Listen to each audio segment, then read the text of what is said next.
میری انہی کی دوست ہے، بلکہ ہم 4 بیسٹیز ہیں۔ ویسے پارٹی اتنی اچھی نہیں رہی جتنی عائشہ نے سوچا تھا۔ صنم نے سوالیہ نظروں سے اسے دیکھا۔ کیوں، کیا ہوا تھا؟ آرزو نے فوراً بات بدل لی۔ کچھ خاص نہیں، چھوڑو، تم ابھی ان باتوں کی فکر نہ کرو۔ ویسے سنو، کل رات ہم عائشہ کی برتھ ڈے دوبارہ منائیں گے، اور اچھی بات یہ ہے کہ تم بھی جاؤ گی میرے ساتھ، اس نے مسکراتے ہوئے کہا۔ نہیں آرزو، میرا موڈ نہیں ہے، میں کہیں نہیں جانا چاہتی، صنم نے فوراً انکار کیا۔ آرزو نے آنکھیں گھما کر اسے دیکھا۔ بس اب تم کچھ نہیں کہو گی؟ کیا مطلب؟ صنم نے حیرانی سے اسے دیکھا۔ مطلب یہ کہ تم میری بات مانو گی، آرزو نے مسکرا کر کہا۔ میں تمہیں اپنی دوستوں سے بھی ملواؤں گی، تم دیکھنا تمہارا موڈ خود بخود بہتر ہو جائے گا۔ لیکن آرزو، صنم نے آہستہ سے کہا۔ کوئی لیکن ویکن نہیں، آرزو نے اس کی بات کاٹی۔ اتنے دنوں سے تم پریشانیوں میں گھری ہوئی ہو، اب تھوڑا مسکرانا بھی سیکھو۔ صنم کے ہونٹوں پر پہلی بار ہلکی سی مسکراہٹ آئی۔ تم کبھی نہیں بدلو گی، آرزو ہنسی۔ اور تم بھی نہیں، بس ابھی تمہارا وہ پرانی والی صنم تھوڑی ناراض بیٹی ہے، اسے واپس لانا ہے۔ کمرے میں پہلی بار ایک نرم سی خوشگوار فضا پیدا ہوئی تھی۔ شاہ ولا کی وسیع و عریض حویلی پر آج بھی 3 ماہ پہلے کی منحوس رات کا سایہ سایہ ہوا تھا۔ کبھی اس حویلی میں خوشیوں کی رونق ہوا کرتی تھی، مگر اب ہر راہداری، ہر کونا اور ہر دیوار جیسے سوگ میں ڈوبی ہوئی تھی۔ رضا حیات بستر سے ٹیک لگائے نیم دراز بیٹھے تھے۔ 3 ماہ کی بیماری نے ان کے مضبوط جسم کو کمزور کر دیا تھا، مگر دل میں جمی تلخی اور زخم ہر وقت کے ساتھ مزید گہرے ہوتے جا رہے تھے۔ دلاویز بیگم خاموشی سے ان کے قریب آ کر بیٹھ گئی۔ کچھ لمحے وہ اپنے شوہر کے زرد پڑتے چہرے کو دیکھتی رہی، پھر دھیرے سے بولی۔ آپ کو اب اس بارے میں دوبارہ سوچنا چاہیے۔ آخر 3 مہینے گزر چکے ہیں، ہماری بچی ایسی حرکت کبھی نہیں کر سکتی۔ میرا دل آج بھی یہی کہتا ہے کہ صنم بے قصور ہے۔ یہ الفاظ سنتے ہی رضا حیات کی پلکیں لرز اٹھی۔ ان کی نگاہوں کے سامنے ایک ہی لمحے میں وہ تمام مناظر پھر سے زندہ ہو گئے۔ اسد کے کمرے میں صنم کا پایا جانا، وہ نازیبا تصویریں، پورے جرگے کے سامنے جھکا ہوا ان کا سر، گاؤں والوں کی نفرت بھری نظریں، اور وہ فیصلہ جس کے تحت صبح ہوتے ہی صنم کا نکاح اسد سے کر دیا جانا تھا، تاکہ خاندان پر لگنے والے بدنامی کا داغ کسی طرح چھپ جائے۔ لیکن اس صبح سے پہلے ہی صنم رات کی تاریکی میں کہیں گم ہو چکی تھی۔ وہ یادیں آج بھی ان کے سینے میں خنجر کی طرح اترتی تھی۔ انہوں نے نم ہوتی آنکھیں بند کی، مگر اگلے ہی لمحے لہجہ پھر سے سخت ہو گیا۔ وہ میری بیٹی نہیں ہو سکتی۔ جس لڑکی نے پورے جرگے اور پورے گاؤں کے سامنے اپنے باپ کا سر جھکا دیا، وہ میرے لیے اسی دن ہی مر گئی تھی۔ اب وہ زندہ ہے یا مر چکی ہے، مجھے کوئی فرق نہیں پڑتا۔ الفاظ اگرچہ پتھر تھے، مگر آواز کی لرزش اس بات کی گواہی دے رہی تھی کہ ایک باپ اپنے ہی دل سے جنگ ہار رہا تھا۔ دلاویز بیگم کی آنکھوں سے آنسو بہہ نکلے۔ خدا کے لیے ایسا نہ کہے، وہ ہماری اولاد ہے۔ ایک ماں کا دل کبھی اپنی اولاد کے بارے میں غلط گواہی نہیں دیتا۔ مجھے یقین ہے میری بیٹی بے قصور ہے۔ اسی لمحے فرقان خاموشی سے کمرے میں داخل ہوا۔ اس نے ایک نظر اپنے والد کی کمزور حالت پر ڈالی، پھر ان کے قریب بیٹھ گیا۔ بابا پلیز، اب آپ آرام کر لیں، ڈاکٹر نے بھی کہا ہے کہ زیادہ سوچنا آپ کی طبیعت کے لیے ٹھیک نہیں ہے۔ رضا حیات نے کوئی جواب نہیں دیا۔ وہ خاموشی سے کھڑکی کی طرف دیکھتے رہے، جیسے ان کی نظریں کسی ایسے شخص کو ڈھونڈ رہی ہو جسے وہ اپنی زبان سے ہمیشہ کے لیے کھو چکے تھے۔ فرقان بھی خاموش ہو گیا۔ وہ چاہتا تھا کہ سب کچھ بتا دے، چیخ چیخ کر کہے کہ صنم بے قصور ہے، مگر اس کے پاس کوئی ثبوت نہیں تھا، اور ثبوت کے بغیر سچ بھی اکثر جھوٹ محسوس ہوتا ہے۔ اس نے بے اختیار اپنی مٹھیاں بھینچ لیں۔ اب کوئی معجزہ ہی بابا کے دل سے صنم کے لیے نفرت ختم کر سکتا ہے، اور شاید کوئی معجزہ ہی اس جھوٹے داغ کو مٹا سکتا ہے جو 3 ماہ پہلے اس کی بہن کے دامن پر لگایا گیا تھا، فرقان نے دل میں کہا تھا۔ آرزو اپنے اپارٹمنٹ میں مصروف تھی، کبھی میز پر رکھی چیزیں ترتیب دیتی تھی، کبھی کچن میں جا کر کچھ کام کرتی۔ رات کے طوفان کے بعد آج پہلی بار گھر میں کچھ سکون محسوس ہو رہا تھا۔ وہ ابھی کپ رکھ کر بیٹھی تھی کہ اچانک دروازے کی گھنٹی بجی۔ آرزو نے حیرت سے گھڑی کی طرف دیکھا۔ کون ہو سکتا ہے؟ وہ دروازے کی طرف بڑھی، اور جیسے ہی دروازہ کھولا، سامنے عائشہ اور ساگر کھڑے تھے۔ آرزو کے چہرے پر فوراً مسکراہٹ آ گئی۔ ہاں، آ گئی تم لوگوں کو میری یاد؟ عائشہ نے فوراً شرارتی انداز میں جواب دیا۔ ہاں، یاد آ گئی، چھوڑو تمہاری شکایتیں، ساگر نے مسکراتے ہوئے بات آگے بڑھائی۔ واقعی کل رات سے محترمہ ایسے غائب تھی جیسے کوئی خفیہ مشن پر گئی ہو، نہ کوئی خبر نہ کوئی فون۔ آرزو نے دونوں کو اندر آنے کا اشارہ کیا۔ اچھا بابا، اب آ گئے ہو تو اندر آؤ، ویسے بھی تم دونوں کو صفائی کا موقع چاہیے تھا نا؟ عائشہ ہنس پڑی۔ ہاں، تمہیں دیکھ کر لگ رہا ہے آج بھی تم نے گھر کو اپنی فوج کی طرح سنبھال رکھا ہے۔ تینوں ہنستے ہوئے اندر آ گئے۔ کچھ دیر بعد عائشہ نے یاد کرتے ہوئے کہا، اچھا سنو، میں تمہیں لینے بھی آئی ہوں۔ آرزو نے سوالیہ نظروں سے دیکھا۔ کہاں؟ عائشہ نے مسکرا کر کہا، آج رات میری برتھ ڈے پارٹی ہے، ارمان نے رکھی ہے، وہ اب ازالہ کر رہے کل رات کا۔ باقی سب تو تمہیں بتا دیا تھا نا۔ یہ لو کارڈ۔ آرزو مسکرا دی۔ ہاں یار، آئی نو، آ جاؤں گی، ساگر نے فوراً شرارت سے کہا، جیسے ہم پر احسان کرو گی۔ ارے ہاں تو میرے بنا تھوڑی پارٹی ہو سکتی ہے۔ وہ تینوں ہنس دیے۔ باتوں باتوں میں عائشہ کی نظر کمرے کے ایک کونے پہ پڑی۔ وہاں ایک سیاہ شال اور بیگ رکھی ہوئی تھی، ساتھ ایک جوڑا جوتوں کا بھی رکھا تھا۔ عائشہ نے حیرت سے آرزو کو دیکھا۔ آرزو، تمہارے ساتھ کوئی اور بھی رہ رہا ہے؟ آرزو نے ایک لمحے کو اس کی طرف دیکھا، پھر نرمی سے بولی، ہاں، میری ایک دوست ہے، وہ کچھ دنوں کے لیے میرے پاس آئی ہے۔ عائشہ کے چہرے پر فکر آ گئی۔ کیا ہوا اسے؟ آرزو نے آہستہ سے بتایا، رات کو اس کا ایک حادثہ ہو گیا تھا، اس لیے طبیعت کچھ خراب ہے، ابھی آرام کر رہی ہے۔ ساگر بھی خاموش ہو گیا۔ عائشہ نے افسوس سے کہا، اوہ، اب کیسی ہے؟ اب پہلے سے بہتر ہے۔ آرزو نے سیڑھیوں کی طرف دیکھا۔ میں اسے آواز دیتی ہوں، اگر طبیعت ٹھیک ہوئی تو آ جائے گی، تم لوگوں سے مل بھی لے گی۔ آرزو سیڑھیوں کے پاس گئی۔ صنم جی؟ اوپر کمرے میں لیٹی صنم نے آواز سنی۔ اگر طبیعت تھوڑی بہتر ہے تو نیچے آ جاؤ، میرے دوست آئے ہیں۔ چند لمحے خاموش رہی، پھر صنم کی دھیمی آواز آئی، جی ٹھیک ہے، آتی ہوں۔ کچھ دیر بعد سیڑھیوں پر قدموں کی آواز آئی۔ صنم آہستہ آہستہ نیچے آ رہی تھی۔ اس نے آج آرزو کے دیے ہوئے کپڑے پہنے تھے۔ سفید رنگ کا لانگ کرتا اور ٹراؤزر اس کی سادگی کو مزید نمایاں کر رہے تھے۔ اس کے لمبے بال خوبصورتی سے جوڑے میں بندھے ہوئے تھے، مگر چند آوارہ لٹیں اس کے چہرے کے گرد بکھری ہوئی تھی۔ سفید لباس میں وہ کسی خاموش صبح کی طرح لگ رہی تھی، مگر اس خوبصورتی کے ساتھ اس کے چہرے پر ایک ہلکی سی پجمردگی بھی تھی۔ وہ صنم جو کبھی اپنی شرارت اور ہنسی سے سب کو مسکرا دیتی تھی، آج خاموش تھی۔ آنکھوں میں ایک چھپا ہوا درد تھا، جیسے وقت نے اس کی چنچل طبیعت پر کچھ لمحوں کے لیے خاموشی رکھی ہو۔ وہ اپنا دوپٹہ سنبھالتے ہوئے نیچے آئی۔ جیسے ہی عائشہ کی نظر اس پر پڑی، اس کے منہ سے بے اختیار نکلا، ماشاء اللہ۔ صنم کی خوبصورتی اور معصومیت نے اسے فوراً متاثر کیا۔ دوسری طرف ساگر کی نظریں بھی چند لمحوں کے لیے صنم پر ٹھہر گئی۔ اس لمحے جیسے وقت آہستہ چلنے لگا۔ اسے لگا جیسے ارد گرد کی آوازیں مدھم ہو گئی اور سامنے کھڑی لڑکی کی آنکھوں کی خاموشی، چہرے کی معصومیت اور انداز کی نزاکت سے اس نے ایک لمحے کے لیے اپنی طرف کھینچ لیا تھا۔ وہ پہلی نظر کا احساس تھا جسے الفاظ میں بیان کرنا آسان نہیں تھا۔ آرزو نے مسکرا کر تعارف کروایا، صنم، یہ ہے عائشہ اور یہ ساگر۔ صنم نے ہلکی سی مسکراہٹ کے ساتھ سلام کیا، السلام علیکم۔ وعلیکم السلام، عائشہ نے محبت سے جواب دیا۔ ساگر نے بھی مسکراتے ہوئے کہا، امید ہے اب آپ کی طبیعت بہتر ہوگی۔ جی، پہلے سے بہتر ہوں۔ صنم کا جواب مختصر تھا، مگر لہجہ نرم تھا۔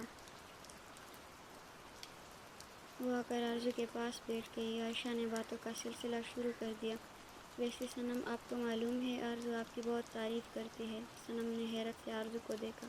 اچھا؟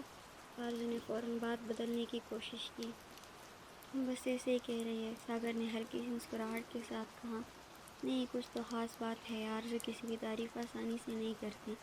عائشہ نے فوراً اسے چھیڑا، تم ہر بات میں مطلب نکالنا شروع کر دیتے ہو۔ ساگر ہنس دیا، میں تو صرف حقیقت کو پہچاننے کی کوشش کر رہا ہوں۔ صنم بس ہلکی سی مسکرا دی۔ کچھ دیر تک باتیں چلتی رہی، مگر صنم زیادہ گفتگو میں شامل نہیں ہو پائی۔ وہ خاموشی سے سب کو سنتی رہی۔ چند منٹ بعد اس نے آہستہ سے آرزو کی طرف دیکھا، آرزو، مجھے تھوڑا آرام کرنا ہے۔ آرزو فوراً سمجھ گئی، ہاں صنم، تم جاؤ، آرام کرو۔ صنم نے عائشہ اور ساگر کو ہلکی سی مسکراہٹ کے واپس اوپر چلی گئی۔ جیسے ہی وہ نظروں سے اوجھل ہوئی، ساگر نے آرزو کی طرف دیکھا۔ اس کے چہرے پہ ہلکی سی مسکراہٹ تھی، مگر آنکھوں میں پہلی ملاقات کا اثر ابھی بھی باقی تھا۔ ویسے آرزو کیا؟ آرزو نے اسے دیکھا۔ ساگر نے شرارتی انداز میں کہا، یہ ہیرا تم نے اب تک کہاں چھپا رکھا تھا؟ ہمیں تو بتایا ہی نہیں تھا کہ تمہاری ایسی دوست بھی ہے۔ عائشہ فوراً ہنس پڑی،